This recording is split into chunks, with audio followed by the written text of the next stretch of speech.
عمر بن العاص نے ایک مرتبہ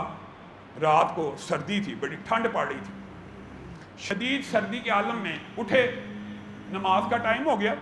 نماز تو پڑھانی تھی، لوگوں نے دیکھا عمر بن العاص اپنے گھر سے نکلے ہیں،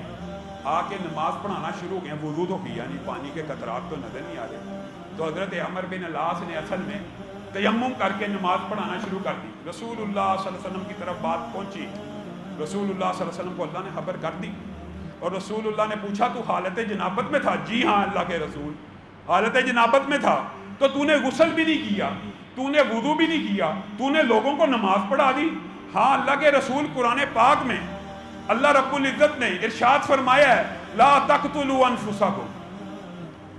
اللہ نے ارشاد فرمایا اپنی جانوں کو ہلاکت میں مت ڈالو، ان اللہ کان بکم رحیم، اللہ تعالیٰ بخشنے والا، معاف کرنے والا، اپنی جانوں کو ہلاکت میں نہ ڈالو۔ جب رسول اللہ صلی اللہ علیہ وسلم نے اپنے صحابی کا، آپ کو پتا یہ بھی فقیہ صحابی ہیں، ان کے پاس حدیث کا بہت بڑا مجموعہ تھا، جب اپنے صحابی کا یہ استدلال دیکھا، یاد رکھیے رسول اللہ صلی اللہ علیہ وسلم کے سامنے کوئی کام ہو جائے، یہ بھی حدیث کی ایک قسم ہوتی ہے، اس کو کیا کہتے ہیں؟ حدیث تقریری۔ رسول اللہ کے سامنے کوئی کام ہو جائے اور رسول اللہ صلی اللہ علیہ وسلم اس پہ خاموش رہیں اور اس کو نہ ٹوکیں تو یہ بھی دین بن جاتا ہے۔ بتائیے جس نبی کی خاموشی دین ہو، اس نبی کا قول دین نہیں ہے، اس نبی کی حدیث دین نہیں ہے۔ یہ کس نے آپ کو مغالطہ ڈال دیا کہ نبی کریم کی حدیث دین سے باہر ہے؟ رسول اللہ صلی اللہ علیہ وسلم نے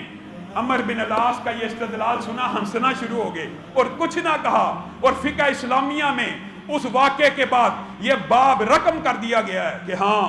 انتہائی ٹھنڈ ہو، انتہائی مجبوری ہو، انتہائی ٹھنڈا پانی ہو اور انسان کے بیمار ہونے کا خدشہ موجود ہو تو انسان تیمم کر کے نماز پڑھ سکتا ہے۔ یہ لیکن اضطراری حالت ہے، مجبوری کی حالت ہے، یہ انسان خود یہ نہیں